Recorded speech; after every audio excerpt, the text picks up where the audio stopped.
Hey guys, and welcome back. So today we brought Ryan's Jordan Civic down to the garage. If you have followed me for a while, you will know that it was always in the garage, taking up all the room there, and I was always having stuff outside. So we decided to bring the Jordan here so we could use the garage at home for Ryan's car, which he uses. The Jordan is never really drove unless it goes to shows. We didn't want to set the DC5 outside, but it was handier because Ryan uses the DC5 as the car he drives all the time. So we brought the Jordan here, and I sort of rearranged the whole unit. This was the way I wanted to set out originally. If you watched the video where I was showing you the unit, I had the seating area sort of here behind me, and there's this awkward beam just behind me here, and it sort of means that this area here can't really be parked in. So I thought the best way to make space in here for the two cars was to put the seating area just over here. So that meant then we had room for the Jordan, and we've also got room for the S2000 as well. So it's a lot better, and it saves a lot of room. It means then if I want to do something with the S2000, even if I want to polish it or wax it, I can just move it sort of out into the middle here, instead of having to move the sofas and stuff and get in. So it makes a whole lot more sense doing it that way. And it looks a lot better, it looks a lot bigger, and yeah, I've decided not to do this wall. Obviously I've moved stuff, but yeah, I'll just show you quickly what I have done today. Yeah, so like I was saying, the seating area was here. All here was clear, but we didn't have any cars bar the S2000, so it was fine. We have this weird awkward beam which is just there in the middle, which is quite annoying. So I decided to bring the sofas and the TV and the little seating area over here. As you can see, me and Ryan just had a Chinese for tea. Well, we decided then to put the Jordan in the corner here, sort of as close as we can get it to the wall, because that won't be coming out again until the spring. So then we just put our shelving unit here where we keep sort of some of our cleaning products. There's more stuff at home, but we just brought some of the stuff here which we will be using. And then obviously we have put just the S2000 against this wall almost, and it means there's a whole lot of room here, over there, and way over here. So that's just what I've been doing today. I helped Ryan bring the Jordan down, helped him get it parked up, moved all stuff around, and that's what we've done today. I didn't get anything else done. I wanted to obviously raise up the front of my S2000 like I was saying in my last video, but I haven't had a chance to do that yet, and I'm going to work tonight, so I probably won't get the chance to do that unless Ryan does that for me. So the rest of this video is going to be the Q&A, which you guys give me a whole lot of questions. There were so many questions, I didn't expect to have just so many. I thought I'd have a few, but I'm just going to add it into this video, and if you guys are interested in finding out anything, if you want to get to know me that a little bit better, stick around for the Q&A, and if not, thanks for watching this far. Okay guys, so I'm just going to start the Q&A now. Okay, so the first question is, would you like to have an older classic or vintage car to add to your collection, and what would you choose? So for the older classic or vintage car, I like stuff that's sort of like boxy. I've always wanted an EF sedan or something like a Mark 1 or Mark 2 Golf, something like that, something that sort of shape. But I don't really like classic cars. Yeah, so anything sort of older like that, that's like boxy, I would have. But besides that, I wouldn't really go looking for an older or vintage car. I think Ryan's Civic's as old as I'll go. This question, Ryan. Pet peeves when it comes to cars or car related, both yours and Ryan's. Deciding which car to take. Okay, so Ryan just said something which is really true. When it comes to a Sunday or a car show or whatever, we're always fighting about whose car we should take. Fitment's hard. Okay, it's not really a pet peeve of Ryan's car, it's more Ryan not driving with a number plate, and I always tell him to put his number plate on, and he won't put his number plate on. That is something that really annoys me. Yeah, when we're driving about, people with other Civics like to drive by and rev, and I don't know why. Ryan is one of them. When he's driving any sort of Honda, he likes to drive about and rev. I don't really have any pet peeves on our cars really. The only thing is, whenever we have our show wheels on, it's quite annoying driving on them, and I get really nervous and really wound up in case the police pull me over for stretched tires. But that's really it. Okay, so the next one is from William, and he always watches my videos and always comments on them. Would you film a road trip video over a weekend sometime? like a weekend or longer scenic tour of part of Ireland and stop in interesting places. I think that'll be fun to see with cars like yours. I like scenic road trips, but I haven't had a decent one in a while. Yeah, I probably would do that. It's just finding somewhere to go. It's just finding a place to go and time to do it. It would take you a long time to do the scenic tour or go a weekend away. Some of the guys on the S2000 owners group asked me if I want to go to Scotland and stuff like that, but I don't know if I would actually go that far. But never know, see what happens. I would like to do it, it's just finding time for it. Alright, so the next question is, what inspired you to start an automotive YouTube channel? So one day I was on YouTube and I don't know how you say this guy's YouTube name, so I'll just see if I can show you on the camera. So he put up a video about how there's not enough girls on YouTube making videos car related. Then I just went for it. So the next question is from Stephen Jones, and he is another guy who always watches my videos and comments under them. He says, what got you starting liking Japanese cars? I don't actually know what got me into Japanese cars. I just always liked Civics and Hondas, and so I don't really know. I've just always liked Hondas, and I suppose that's why I've always liked having Japanese cars, and that's why I like them so much. I don't know really what the reason is. I just like them. I would rather have a Japanese car over a German car. I would rather have a Honda than something else. I'd rather have my S2000 than my Audi. Okay, so the next question is, what cars have you owned and what experience did you have with them, good and bad? So my first car was a EJ9 Civic, and it was a 1.4. I didn't have any bad experiences with that. It was a really good car. My second car was a work car, and it was a Polo Mark III Polo, which I used for work whenever I started doing my job. Yeah, it was bottle green. It was a really old granny's car. It didn't have any power steering or anything, and I hated it. And then I crashed into the postman crashed into me, broke my headlight in it. So then I sold it to someone for like £100 or £200, and then got a D Turbo or a 306, Peugeot 306. I loved it, it was great. It was really cool, I liked it. But then, I can't remember, something broke in it, and then I sold it to one of my friends, and then I bought a 307, which is another Peugeot.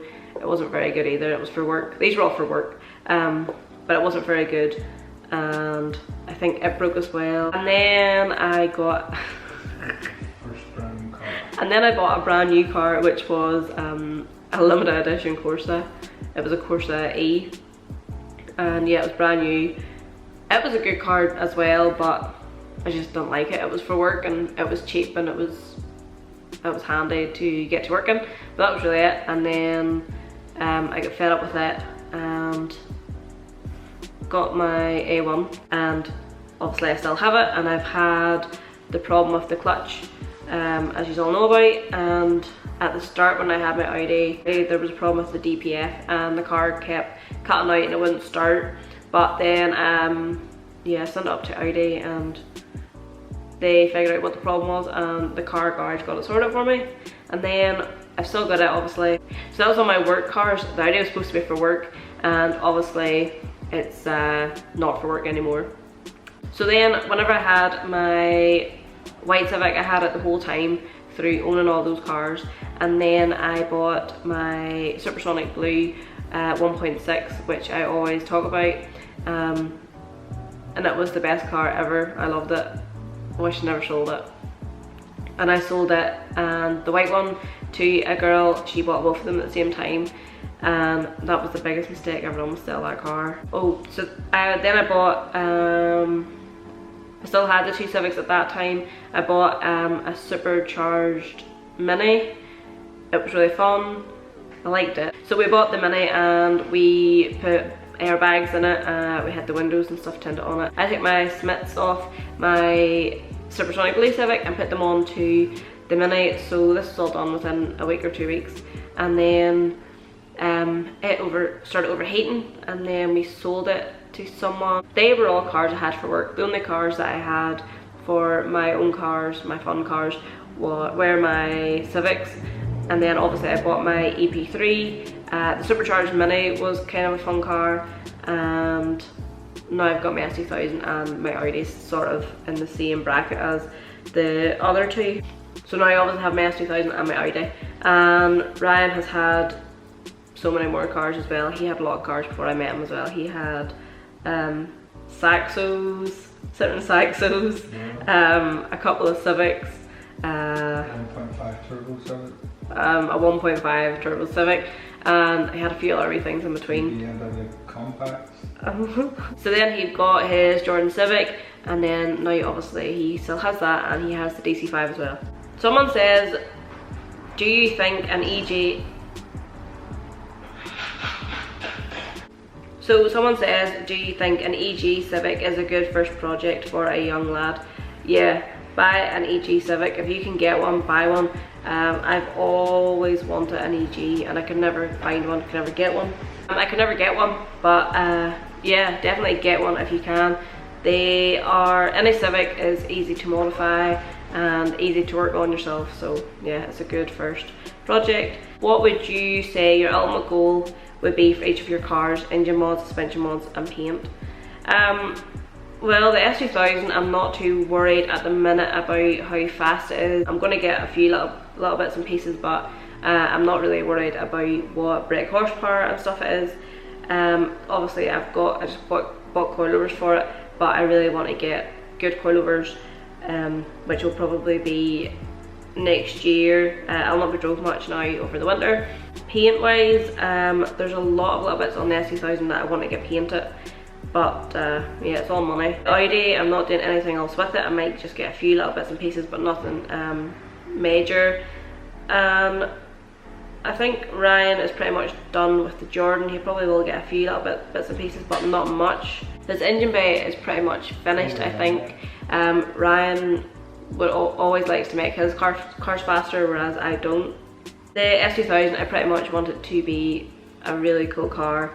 I want to be able to take it to shows as well as taking it maybe on the track at some stage. I think Ryan would love to take his DC5 on the track as well, so yeah, that might be something we will do next year. Okay, so JJ Ward is another guy who always watches my videos and always comments. He says, what's next for all the cars? I don't really know what's next for the cars. I know the S2000, I have a lot of stuff I want to get for it. I would really love a hardtop for the S2000 and good coilovers. I don't really know what else. I might get some sort of spoiler or wing, and I want one of the drift spec splitters, and I don't really know. I just sort of wait and see what comes up for sale, and then I sort of just wing it. The Audi, I don't think I'll be doing much more to it. I actually can't see me doing anything else to it. I might get a different set of daily wheels. I think my TTRSs are too big and it really annoys me. I would get another set of TTRSs if they were smaller, but I'm not sure.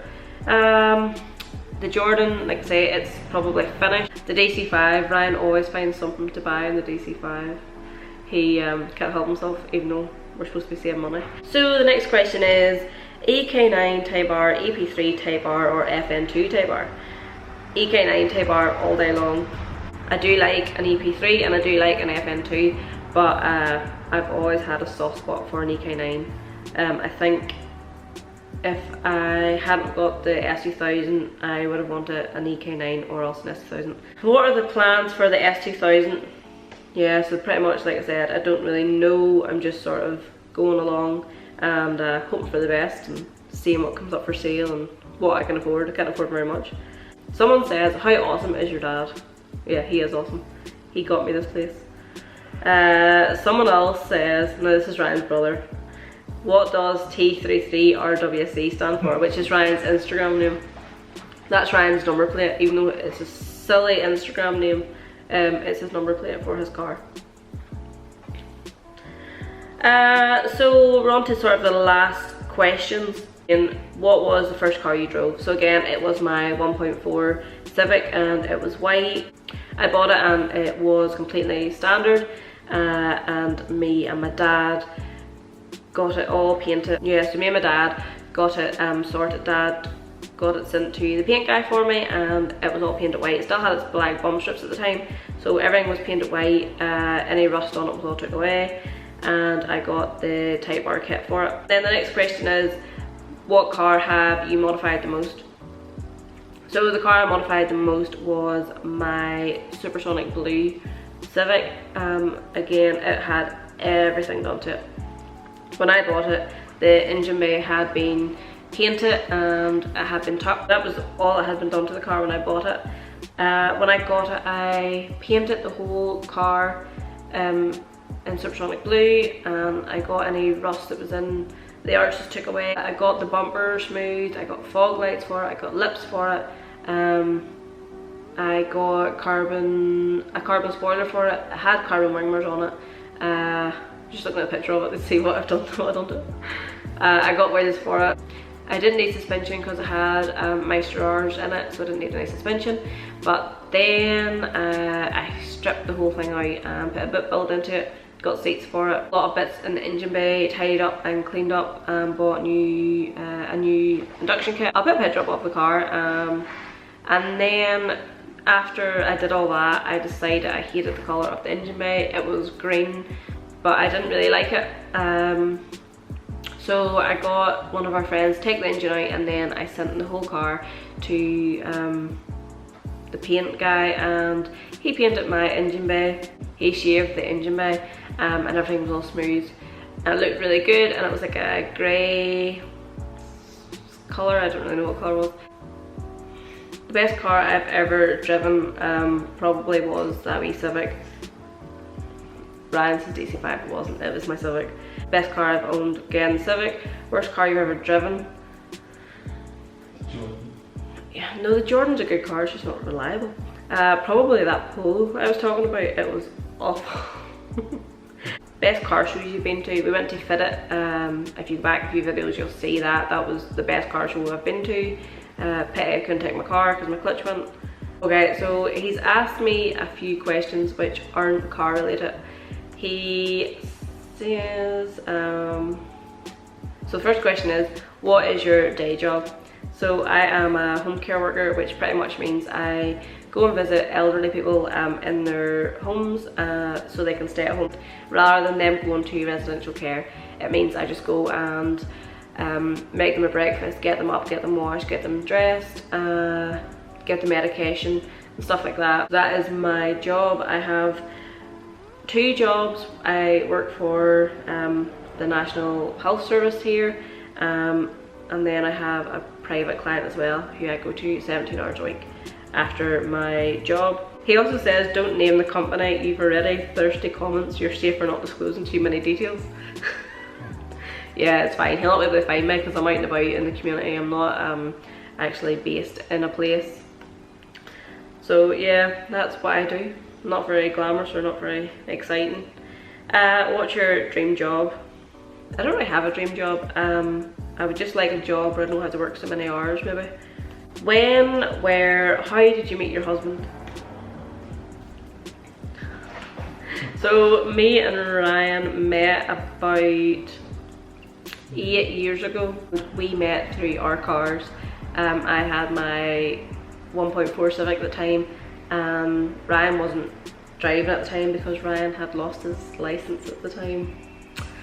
Don't know if he wants me to tell you that or not, but he did. So yeah, I had my 1.4 Civic, and he didn't have anything, but he did have cars, his Civics and stuff previous to that. And that was pretty much how we met. I was driving about in my little Civic, and Ryan must have liked what he's seen and sent me a little message on Facebook, and that was it. How long have you two been together? How long have you been married? So Ryan and I have been together about 8 years. It'll be 8 years now in November, and it will also be 2 years we are married in November as well. But yeah, we've been together a long time. Haven't killed him yet, but I might do that yet. Paul Dolden Details asked me a question, and if any of you are into detailing, go and check out his channel. Go and check him out if you're interested in that. He asked me, am I planning any product reviews in the future? Well, Not at the minute, Paul. I've done some reviews. You've seen me doing the Auto Finesse one, the ceramics set, I did that. But yeah, I might, I don't know, maybe. Yeah, I might do reviews. I don't know if I know enough about detailing products to do reviews, but maybe I could do detailing for dummies or something, I don't know, I'll try that. Okay, so the guy who asked me about the EK9, the EP3 or the FN2 has asked the question again, sort of, but in a different way. He said, EK9 Type R, EP3 Type R or FN2 Type R, what order? And if you could only have one car coming in at no more than 10k, what would it be? Again, it would probably be, now I would probably say an EK9, an FN2 and then an EP3. I would say an EP3 is probably my least favourite Civic, even though I owned one, I know, but yeah, I've gone off them a little bit. Well, I always wanted an S2000, as I've told you all so many times, but yeah, that's the car I wanted and that's the car I got. I don't know what else I would buy under £10,000. I don't know, I think I'll just stick with the S2000. I don't think there's anything else I would really buy. It's just the car I've wanted for a long time and I got it.